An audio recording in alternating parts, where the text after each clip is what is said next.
Orang yang rajin tahajud akan mendapatkan 4 keutamaan yang tidak didapatkan oleh orang-orang yang tidak tahajud, sekalipun sholat fardunya begitu khusyuk.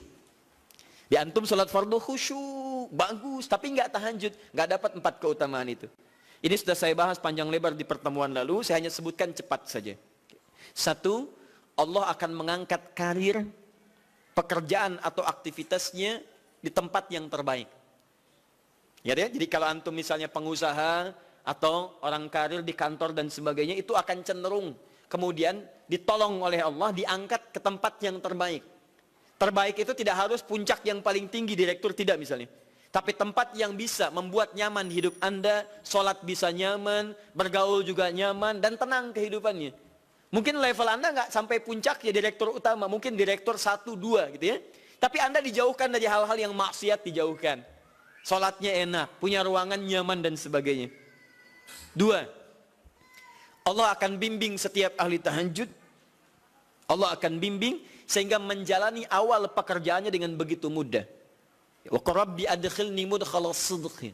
Ya Allah, tolong bimbing saya supaya mengawali pekerjaan dengan cara yang benar. 3, awas hati-hati. Anda memang posisi tinggi, sekarang dapat proyek. Apakah setiap yang dapat proyek menjalani pekerjaannya dengan benar? Belum tentu. Jangan tinggi-tinggilah. Maaf ya, apakah orang tua yang sekarang menyekolahkan anaknya ke tempat belajar menjalani awalnya dengan benar? Hati-hati ya Bu ya, Pak. Bapak Ibu menyekolahkan anak dengan awal yang salah, maka memberikan jalan keburukan ketika dia belajar. Saya katakan jangan pernah Anda masukkan anak Anda ke sekolah dengan menyogok. Bayar sekian supaya masuk, menyalahi aturan. Kalau awalnya sudah salah, bagaimana anak Anda bisa belajar dengan benar? Mustahil mendapatkan sesuatu yang tidak baik. Yang baik itu mustahil didapatkan. 3, wa akhrijni mukhrajas sidqin.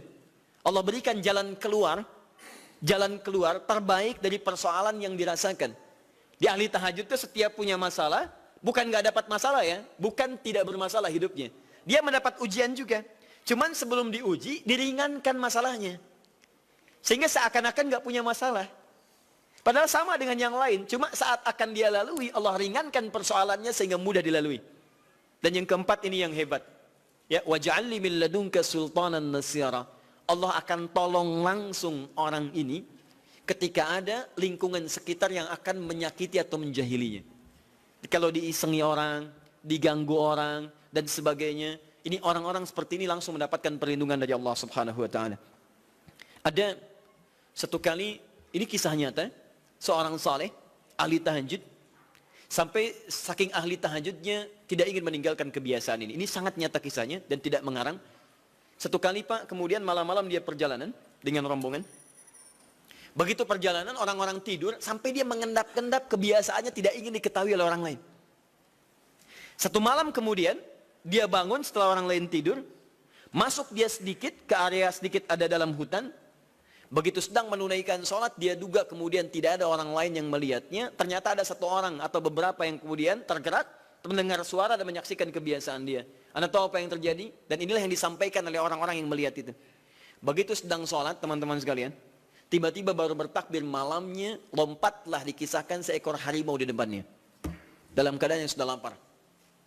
Saya mau tanya pada Bapak Ibu, begitu sholat misalnya Allahu Akbar, tiba-tiba samping ada harimau. Wow. Apa yang dilakukan? Kabur. Udah gak panjang pikirnya, kabur ya kan?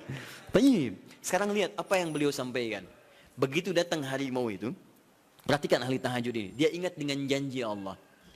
Dia ingat dengan janji Allah. Perhatikan baik-baik ya. Kalau Anda sudah punya kebiasaan Qur'ani dalam jiwa Anda, maka ayat itu akan hadir membimbing Anda dalam setiap kesulitan Anda. Apapun itu. Nabi Yusuf dekat dengan Allah. Ketika digoda muncul ayatnya. Laula arra'a burhana rabbi. Kalau bukan melihat petunjuk dari Rabbnya, niscaya ada sesuatu yang buruk terjadi kepadanya. Tapi Allah jaga beliau. Lihat baik-baik teman-teman. Begitu melompat harimau itu, kemudian dia katakan dalam jiwanya. Lihat kalimatnya. Ya khalqallah. Hei makhluk Allah. Dia tidak katakan ya namar, hei harimau, tidak. Kalau disebutkan harimaunya, menunjuk pada zatnya. Tapi dia lekatkan makhluk ini kepada penciptanya. Hei makhluk Allah. Ya khalqallah, hei makhluk Allah. Jika saya memang rizki yang telah Allah tetapkan untukmu pada saat ini, maka saya ridho untuk engkau makan, silakan. Tidak ada masalah. Kalau Allah tetapkan saya sebagai rizki untukmu pada saat ini. Silahkan. Tapi kalau saya bukan menjadi rizki yang telah Allah tetapkan untukmu pada saat ini, maka jangan coba-coba ganggu ibadahku hari ini. Lihat kalimatnya, bukan jangan makan aku. Ingat, bukan jangan makan aku. Jangan coba-coba ganggu ibadahku saat ini. Atau aku akan mohonkan pada Allah penciptamu untuk menghancurkan engkau saat ini juga. Perhatikan, dia minta jangan ganggu tahajudnya, bukan jangan makan dirinya. Apa yang terjadi ketika dikaitkan dengan ayat perlindungan tentang tahajudnya, maka tiba-tiba harimau ini pergi meninggalkannya, mengaum sekali langsung pergi.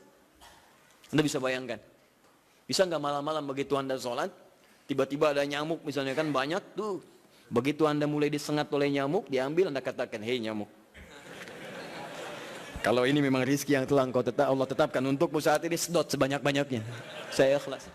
Tapi kalau bukan, jangan coba-coba ganggu saya. Atau saya mohonkan kepada Allah pencipta untuk menghancurkan kau saat ini juga. Masya Allah. Kira-kira apa reaksi nyamuk? Makin banyak kayaknya. Coba cek. Berarti chemistry-nya harus lebih dibangun lagi. Tingkatkan. Itu waj'alni min ladunka sultanan nasira.